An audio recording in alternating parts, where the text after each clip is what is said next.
অনেক দূরের এক রাজ্যে ছিল এক ছোট্ট গ্রাম, নাম তার চাঁদপুর। সেখানেই থাকত রিনি নামের এক দয়ালু মেয়ে। গ্রামে খরা পড়েছিল, নদী নালা সব শুকিয়ে গেছে, সবাই পানির জন্য কষ্ট পাচ্ছে।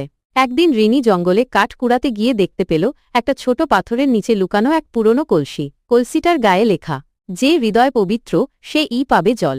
রিনি কিছু না ভেবে কলসিটা ঘরে নিয়ে আসে।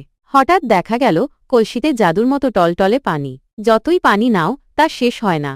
গ্রামের সবাই যখন সেই পানি ব্যবহার করতে লাগল, তখন হঠাৎ এক লোভী ধনী লোক কলসিটা চুরি করে নিয়ে গেল। কিন্তু তার ঘরে সেই কলসি এক ফোঁটাও পানি দিল না, বরং শুকিয়ে গেল।